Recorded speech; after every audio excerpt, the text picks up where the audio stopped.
Hello les Illustros et bienvenue dans ce nouvel épisode du petit podcast. Le dernier épisode en date se concentrait sur Wicked, n'hésitez pas à aller l'écouter si cela vous intéresse. Aujourd'hui au programme, dans la première partie, il sera question ni plus ni moins de Syntex, le dernier long métrage réalisé par Pablo Aguero, se concentrant sur une partie de la vie de Saint-Exupéry. J'ai pu voir ce film en avant-première et je vais vous donner mon avis complet dessus. Et dans la deuxième partie, car oui, cette fameuse deuxième partie qui a été absente plus d'un mois est enfin de retour, la partie actualité. Eh bien, il sera question ni plus ni moins du très récent et très intriguant trailer de 28 ans plus tard, réalisé par Danny Boyle. 28 ans plus tard, la suite de 28 semaines plus tard, qui était la suite de 28 jours plus tard. Tout est parfaitement logique. Sur ce, les Illustros, si ce contenu vous plaît, n'hésitez pas à le liker, à le commenter, à le partager et à vous abonner. Maintenant, c'est parti!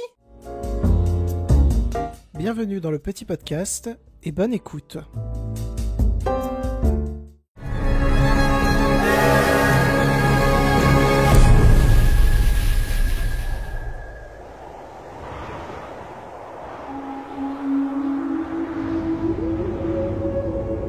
Je suis là, mon ami.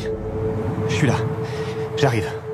Syntex est donc sorti le 11 décembre 2024 dans nos salles obscures et c'est le nouveau film de Pablo Aguero, un réalisateur que je connais un petit peu puisqu'en 2021, il avait sorti Les Sorcières d'Akelarre, qui est absolument génial. Si vous n'avez pas vu Les Sorcières d'Akelarre, jetez-vous dessus, c'est passionnant de bout en bout, notamment en termes de narration et d'acting. J'ai vraiment souvenir de prestations d'actrices absolument folles. Jetez-vous sur Les Sorcières d'Akelarre, pitié. Concernant Syntex, Pablo Aguero n'est pas qu'à la mise en scène puisqu'il a également écrit le scénario et au casting, on retrouve dans les rôles titres Louis Garrel dans le rôle d'Antoine de Saint-Exupéry, Diane Kruger dans le rôle de Noël Guillaumet et Vincent Cassel dans le rôle d'Henri Guillaumet. Et alors, la première chose à savoir quand on va voir Syntex, c'est que c'est absolument pas un biopic sur la vie d'Antoine de Saint-Exupéry. Absolument pas. C'est un film qui retrace un moment précis de sa vie. Bah tiens, je vais vous lire carrément le résumé du long métrage, ça va être beaucoup plus simple. En 1930, Antoine de Saint-Exupéry est pilote de l'Aéropostale en Argentine.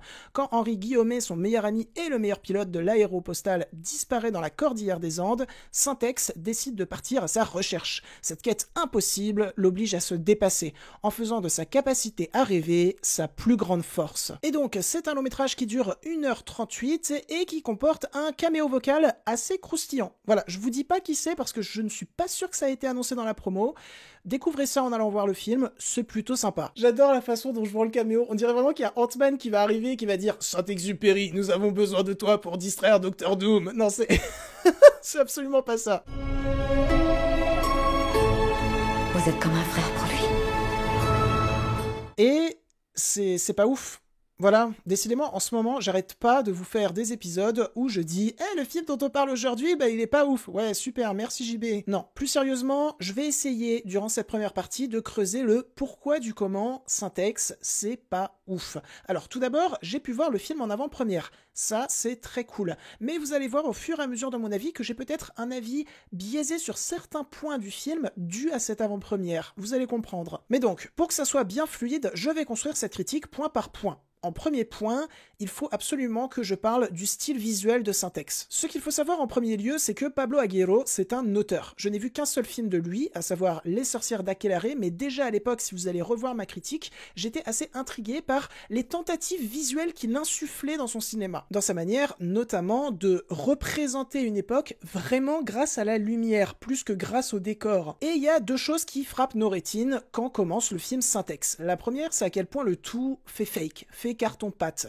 notamment au niveau de ses fonds verts. La deuxième chose qui nous frappe, c'est à quel point tout cela paraît voulu par le metteur en scène. Et honnêtement, j'avais déjà repéré tout ça lors de la première bande-annonce du long métrage. Ça m'intriguait, parce que quand Pablo Aguero décide de concevoir des visuels de la sorte, c'est qu'il a forcément quelque chose à raconter. Hein ? S'il te plaît, Pablo. Voilà mon premier problème avec Syntex. C'est que j'ai l'impression que Pablo Aguero, il est arrivé et il s'est dit « Attends, Saint-Exupéry, Petit Prince conte. Oh, la bonne idée, je vais ramener une certaine imagerie du conte amené par le Petit Prince dans un passage clé de la vie de Saint-Exupéry. Et tu sais quoi, Pablo? Ouais, je t'appelle Pablo, maintenant j'en ai plus rien à foutre. Cette idée de base, je la trouve excellente. Prendre une partie clé de la vie de Saint-Exupéry, une partie très ancrée dans le réel, une partie assez sombre par instant, et y insuffler un côté surréaliste, un côté conte. Deal with it. Vraiment, je suis trop chaud. Durant les 5 premières minutes du film, j'étais trop chaud. Sauf que le problème, Pablo, sans vouloir te manquer de respect, tu peux être un très grand réalisateur, mais là, faut avouer que c'est foiré, parce que j'ai l'impression que tu t'es juste dit conte égale kitsch, et donc égale fond vert moche 50% du film.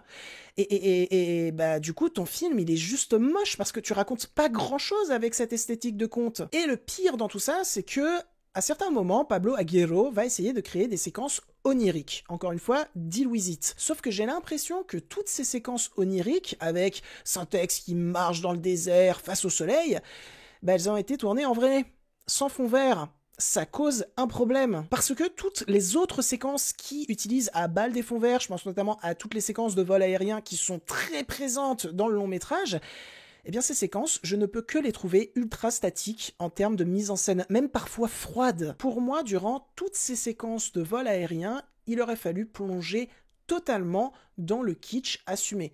Parce que durant ces séquences, le kitsch est bien posé. Mais le problème, c'est qu'il n'est que posé. Pablo Aguirre aurait pu créer des séquences complètement impossibles à réaliser en vrai en termes de mise en scène, des séquences qui en termes de rendu font très fake, font très kitsch, mais en quelque sorte, on y aurait cru. Parce que, encore une fois, le kitsch est bien posé. Et encore une fois, le problème, c'est qu'il n'est que posé. Pablo Aguirre limite son style en permanence. Et ça, c'est un problème pour moi. En fait, c'est exactement ça, Syntex, visuellement. C'est un film qui propose un style qui ne se concentre, malheureusement, que sur ses limites. On a réellement l'impression que Pablo Aguirre a honte du style qu'il propose, ne souhaite pas le pousser plus loin. Et si Pablo pousse-le plus loin, il était bien posé, tu pouvais faire des choses géniales avec, pourquoi tu t'es retenu? Maintenant, deuxième point, les illustros, l'acting. Et devinez quoi? Là aussi j'ai un problème, je me suis vraiment rendu compte avec Syntex que je préférais Louis Garrel en tant que metteur en scène qu'acteur. Parce que Dieu que ses répliques sonnent fausses en permanence, mais vraiment en permanence. Alors, est-ce que c'est une volonté de Pablo Aguirre en termes de direction d'acteur de vouloir coller une nouvelle fois à un côté conte? Je ne sais pas, le fait est que premièrement, je n'arrivais pas vraiment à rentrer dans le film à cause de ses visuels. Deuxièmement, j'y suis encore moins rentré à cause de l'acting de Louis Garrel. Je veux dire, Louis Garrel, a.k.a. Antoine de Saint-Exupéry, est censé à ce moment-là être le chef de l'endroit où il travaille, alors que en permanence, durant le long métrage, j'ai eu l'impression de voir Linguini dans Ratatouille. Non mais sans rigoler. S'ajoute à cela un problème d'écriture. Bah oui, c'est évident, c'est pas normal que on suit un personnage qui est censé être le plus haut dans la hiérarchie et qu'on ait l'impression qu'il est le plus bas dans la hiérarchie. Non, il y a un problème. D'ailleurs, c'est marrant parce que durant l'avant-première qu'il y a eu il y a à peu près 3 semaines, il y avait 2 fins connaisseurs de la vie de Saint-Exupéry. C'est un mot bien trop faible, ils savent tout sur la vie de Saint-Exupéry, ils ont même écrit des livres sur Saint-Exupéry. Et comment vous dire que à la fin du film, ils étaient un petit peu dubitatifs. Ces 2 personnes très sympathiques dont je ne me souviens plus le nom, voilà, je suis vraiment désolé. Si elles passent par là, je suis désolé, vraiment. Ces 2 personnes, donc, ont parlé pendant à peu près 1 heure après la fin du film Syntex, et c'était très intéressant. Elles décortiquaient vraiment le long métrage, elles prenaient des points précis du long métrage pour les analyser en détail, et surtout, grâce à elles, eh bien, vient mon 3e point. Que veux-tu être, film? Qu'est-ce que tu veux me raconter? Parce que le film Syntex, comme je l'ai dit, s'attarde sur un moment clé de la vie d'Antoine de Saint-Exupéry. Sauf que le problème, c'est que par moments, il va coller à la réalité, par d'autres moments, il va complètement travestir la réalité, et par moments, il va semi-travestir la réalité. Rajoutons à cela la mise en scène qui paraît être loin d'être assumée. Je ne sais absolument pas ce que tu souhaites être, film. Est-ce que tu souhaites être un pur conte, notamment grâce à tes visuels? Bah non, pas vraiment. Est-ce que tu souhaites coller à la réalité? Non, pas vraiment non plus. Est-ce que tu souhaites la travestir totalement? Non, pas vraiment non plus. Film, tu me perds. Film, je ne sais pas, encore une fois, ce que tu souhaites être. Ou alors, film, notamment quand on voit ta toute fin, tu souhaites être révisionniste par rapport à la réalité, ce qui me paraît pas être une très très bonne idée, ce qui me paraît pas également être ton but profond. Non, parce que en termes de réhabilitation d'une personne ayant réellement existé et de ses opinions, peut-être un peu controversé, on a vu moins cynique. Voilà. Notamment les deux personnes qui sont férues de la vie d'Antoine de Saint-Exupéry. J'étais assez dubitative sur la fin du film. Donc, voilou les illustros, Syntex, oui, c'est une petite déception, parce que j'attendais quand même ce film ayant aimé le précédent travail du réalisateur. Je pense que je vais plus me pencher sur d'autres de ses films. Voilà, on va faire ça. Maintenant, passons au deuxième sujet. Je ne sais absolument pas pourquoi je l'ai dit comme ça, vraiment. Oula, cringe. Try to think of something different. Oh, God, keep me from going lunatic. Falling up and down again. That's all the charge in the world. Mon Dieu.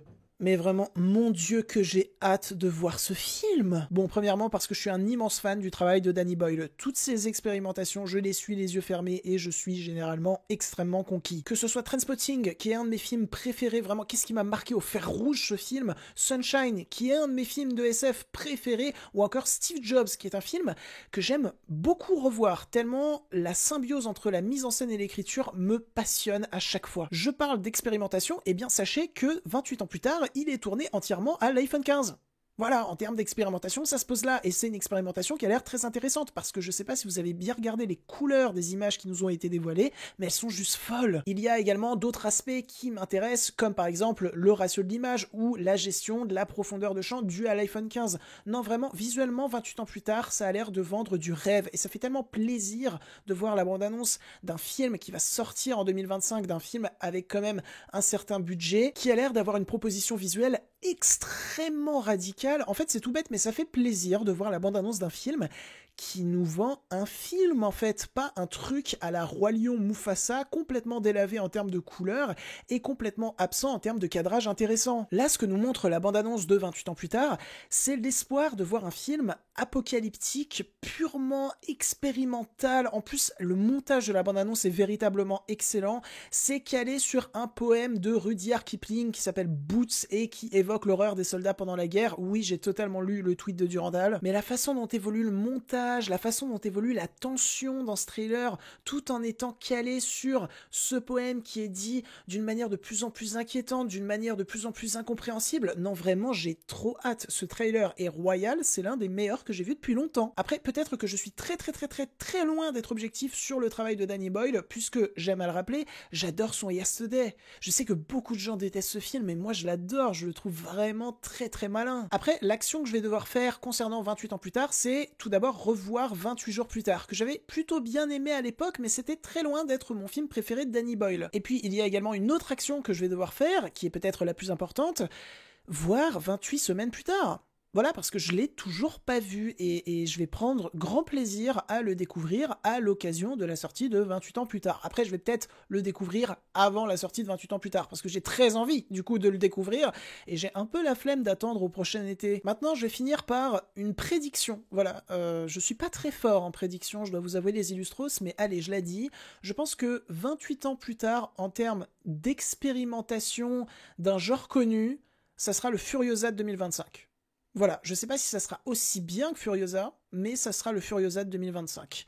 Rendez-vous donc au prochain été 2025 pour avoir la réponse. Maintenant, on va finir cet épisode du petit podcast sur une petite note très agréable, du moins pour moi. Je voulais vous en faire part. J'ai enfin rendu tout ce que j'avais à rendre en termes de travaux pour ma soutenance du 17 décembre. Pour préparer tout ça, c'était peu d'heures de sommeil, c'était beaucoup de café, mais écoutez, ça en a valu la peine. Je suis plutôt content de ce que j'ai rendu. J'attends donc ma soutenance du 17 décembre et normalement, après cette fameuse soutenance, je l'espère, je serai diplômé en tant que monteur. Et donc, après cette fameuse soutenance et après ce fameux diplôme que j'espère avoir, eh bien, normalement, je serai totalement libre pour enfin refaire des vidéos sur la chaîne YouTube. Parce que c'est vrai qu'en ce moment, ça tourne beaucoup au podcast. Mais pourquoi ça tournait beaucoup au podcast ? Parce que tout simplement, j'avais pas le temps de faire des vidéos. Mais donc, après le 17 décembre, vers la fin décembre, c'est sûr, vous aurez 1 ou 2 vidéos. Et en janvier, bah là, les vidéos vont vraiment reprendre. Par contre, je ne vais pas abandonner le podcast, parce que j'adore ça. À cause des études, on a dû mettre en pause, Paul et moi, enfants du cinéma également, ça va revenir, vous inquiétez pas, c'est absolument pas arrêté. Sur ce, j'espère que cet épisode du petit podcast vous aura plu, vous aura intéressé. Si c'est le cas, n'hésitez pas à le liker, le commenter, le partager, et n'hésitez pas à vous abonner. Sur ce, je m'en vais côtoyer d'autres univers, et je vous dis salut. Pleased to meet you. Hope you get my